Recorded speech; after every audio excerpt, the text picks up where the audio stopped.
The silence of being off-grid isn't empty. It's just good at keeping secrets.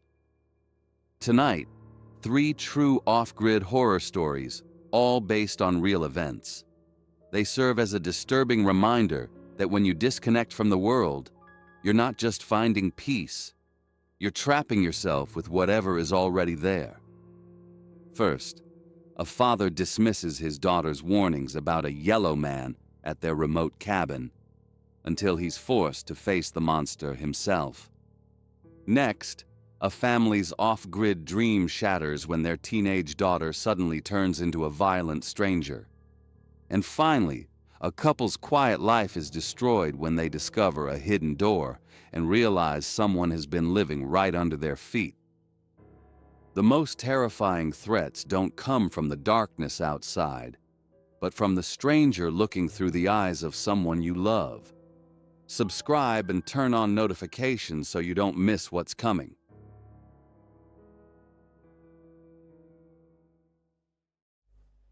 The decision to send his daughter Raquel to the cabin each summer was a difficult one. But in the end, it was a decision born of necessity.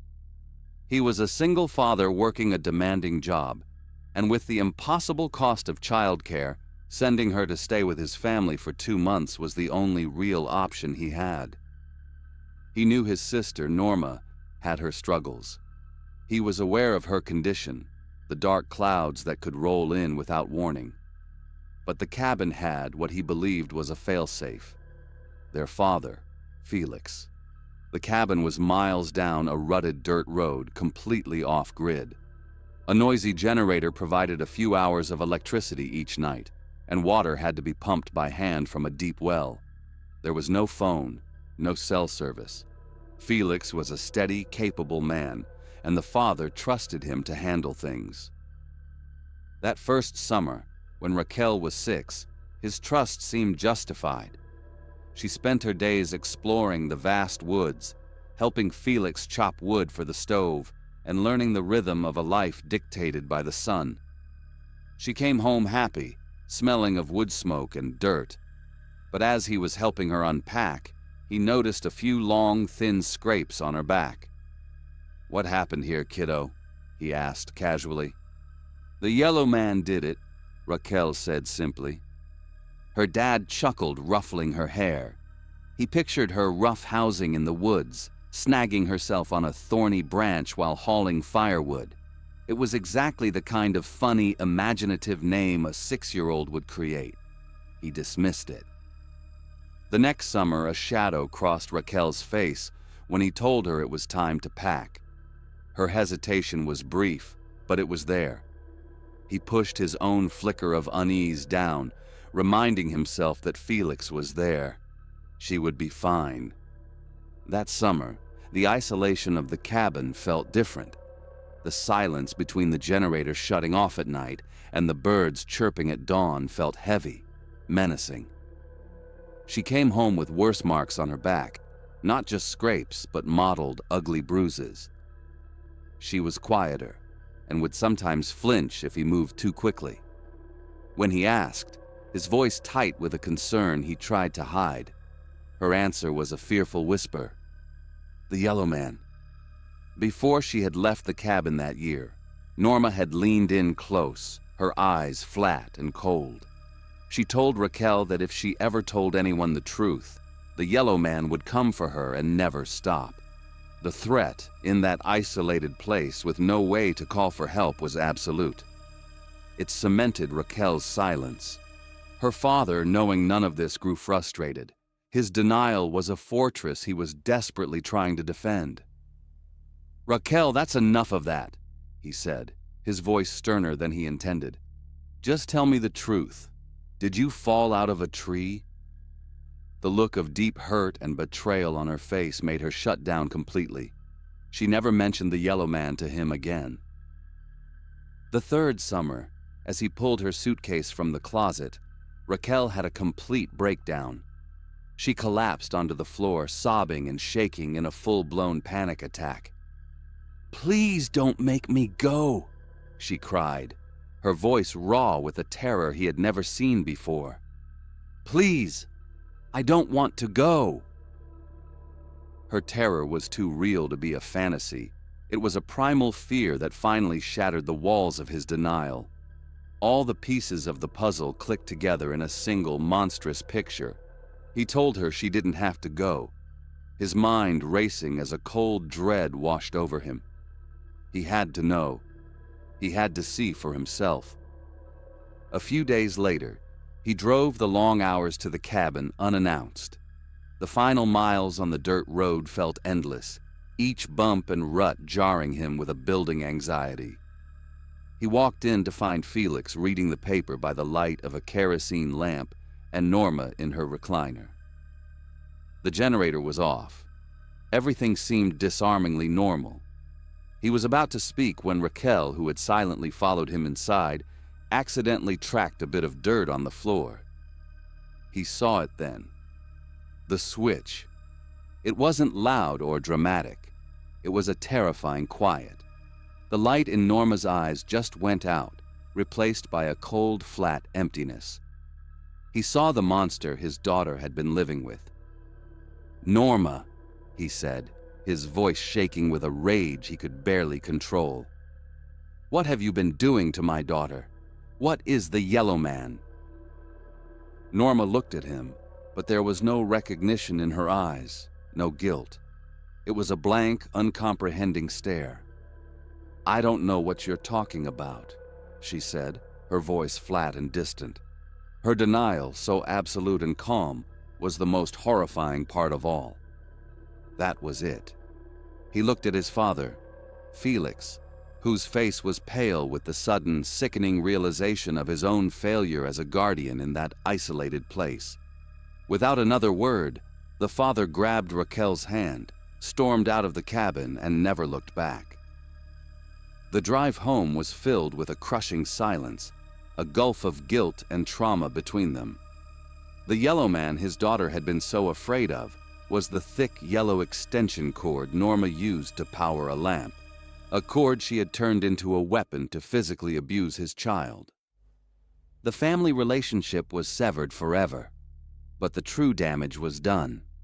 His failure to see the truth sooner, and the fact that he had to witness the monster himself to finally believe his daughter, shattered her trust in him.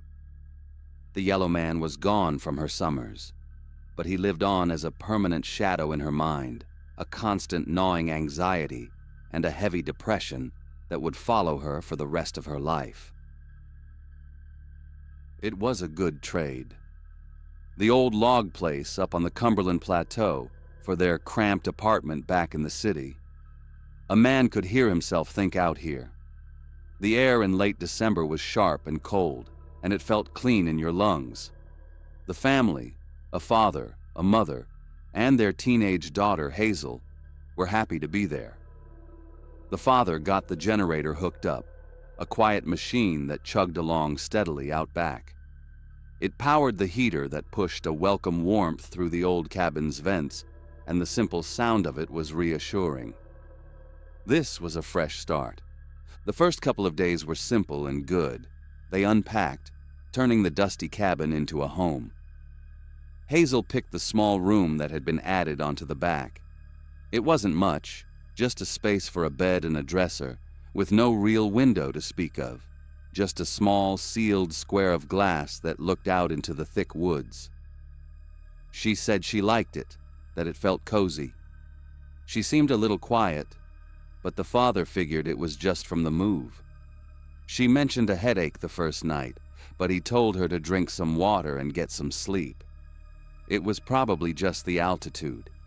They fell into a simple rhythm. The father spent his time fixing things around the property. The mother made the inside feel like a home, and Hazel read books or listened to music in her new room. The sounds of their life were peaceful.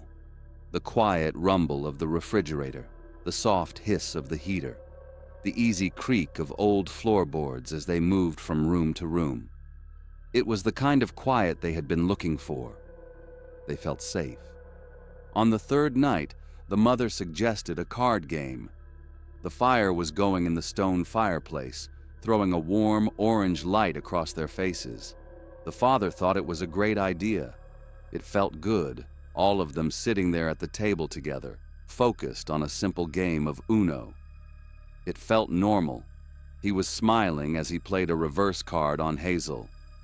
She was about to take her turn when a noise came out of her, a sound that cut right through the peaceful quiet of the room.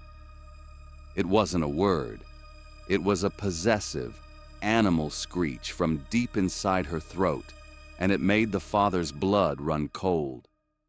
Hazel's face, the sweet face of his own daughter, twisted into something ugly and full of hate. With a violent motion, she threw her entire hand of cards. They didn't hit her mother's face, but her chest, peppering her sweater with a sharp pattering sound that seemed impossibly loud in the silent room. For a second, the father just sat there, frozen. He couldn't make sense of what he'd just seen. Then, a hot anger washed over his shock. "What the hell was that?" he yelled, his voice booming in the small cabin. "Go to your room. Now." Hazel didn't argue. She just stood up, her face blank, and walked back to her room, the click of the door shutting behind her. An hour later, after the heavy silence had become too much to bear, the father went to check on her. He found her sitting on her bed, looking at the wall. She looked calm. "What's going on with you?" he asked, his voice softer now. Hazel just shook her head. "I don't know," she mumbled. "I just got mad." She seemed confused, like she didn't really have an answer. The father sighed, wanting to believe her. "Okay, well, you're grounded. We'll talk more about this tomorrow. Tomorrow will be another day." And it was. The next morning, the father woke up determined to have a good day.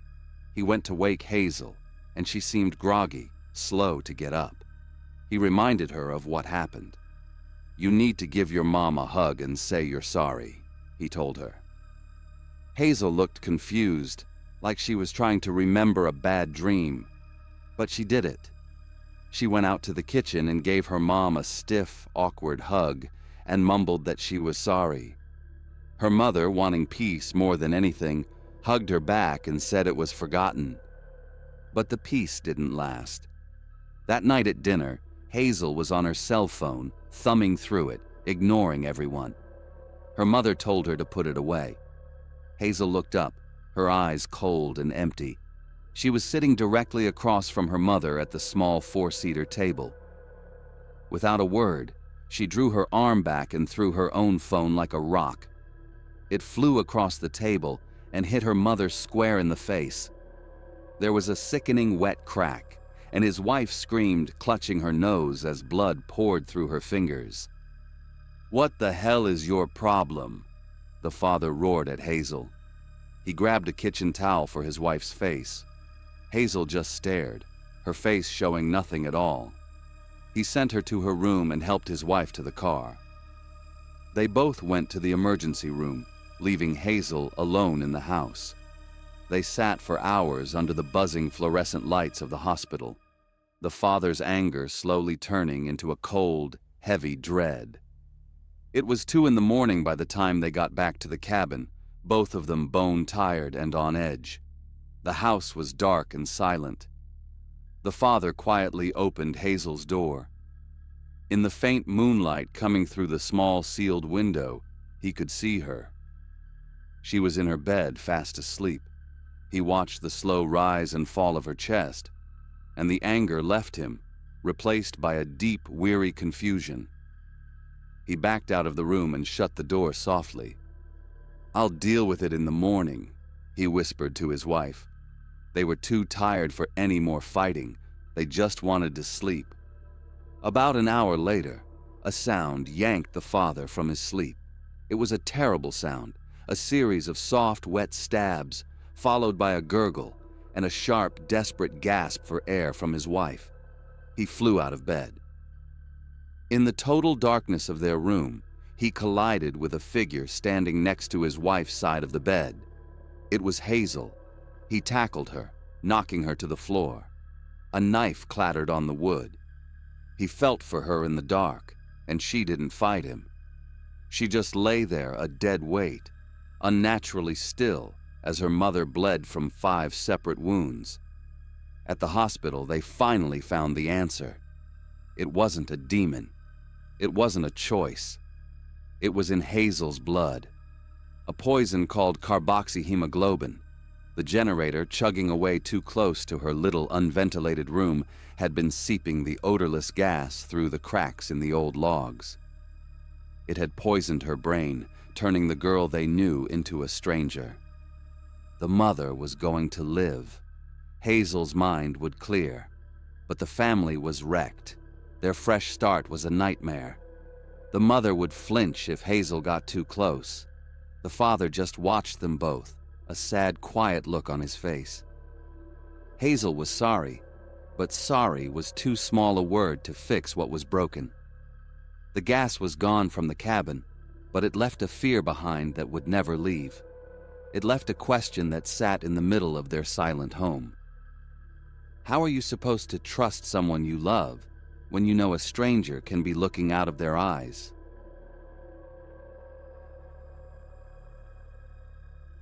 For William and Patricia, life in the Ozark Mountains was simple, and that's how they liked it.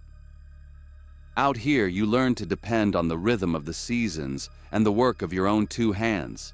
Their small off-grid homestead, tucked deep in the hills, was their whole world.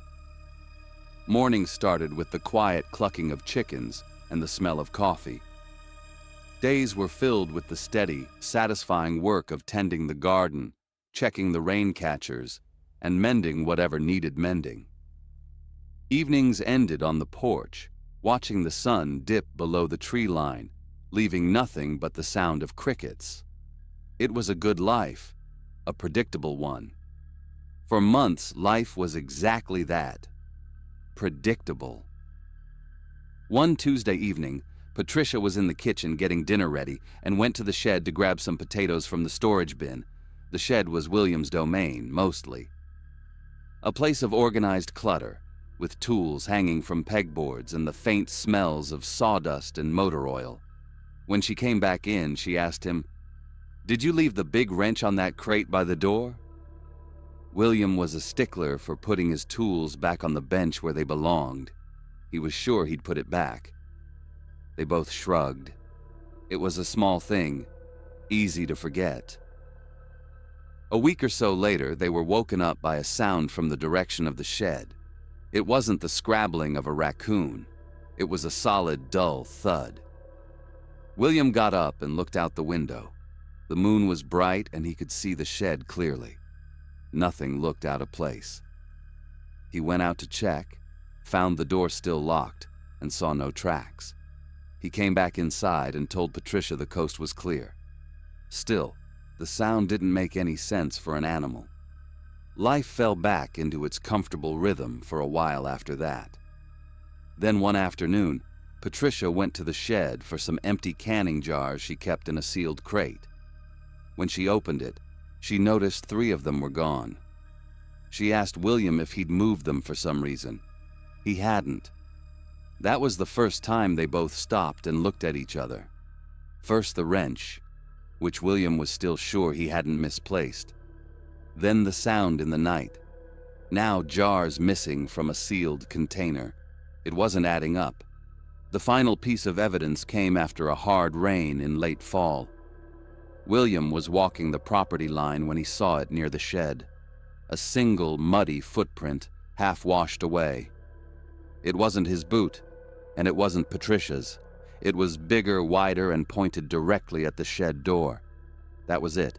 No more trying to find a rational explanation. The misplaced tools, the sound, the missing jars, and now a footprint. It was an undeniable pattern. Someone had been on their property.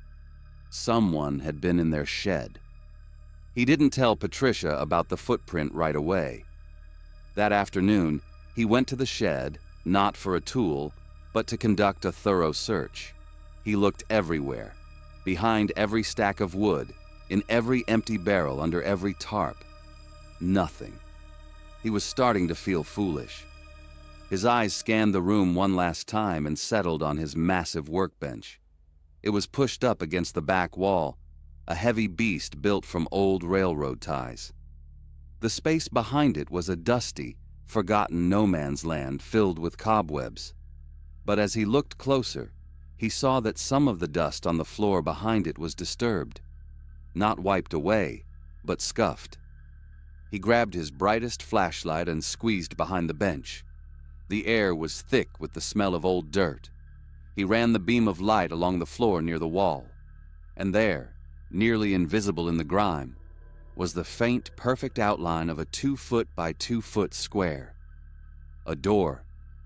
Not under the bench, but perfectly hidden behind it, in the one spot no one would ever look.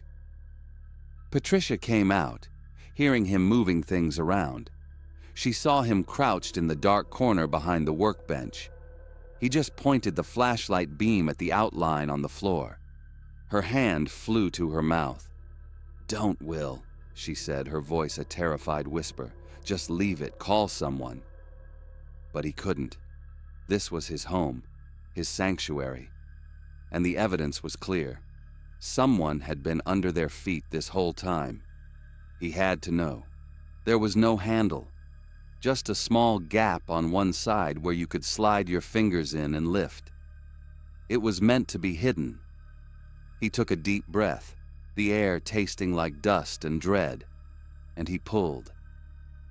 The wooden door lifted easier than he expected, and from the darkness below, a faint light bloomed upwards, casting a sick yellow glow on his face. It was lit up down there. "Will, no!" Patricia begged. He just looked at her. "I'll just check real quick," he said, his voice sounding calmer than he felt. "Lock the shed door behind me." He swung his legs over the edge and climbed down the short, built-in ladder. The air that rose up to meet him smelled like a basement. Damp earth, stale air. He landed softly on a concrete floor. It was a well-put-together bunker, like someone had buried a shipping container. It was organized. Cans stacked on shelves, blankets folded, but not tidy. It felt lived in. And in the middle of the room, standing under a single bare bulb, was a man. He was thin, with a wiry beard and wild eyes. He wasn't surprised. He didn't jump. He just stood there, perfectly still, as if he'd been waiting. He knew he was caught. William's mind was a siren, screaming 1,000 things at once. But on the outside, he was calm. He knew, right then and there, that panic was a luxury he couldn't afford. Any sudden moves, any sign of aggression, and this could go sideways fast. He held up his hands slowly. "Hey there," William said, his voice steady. The man just stared.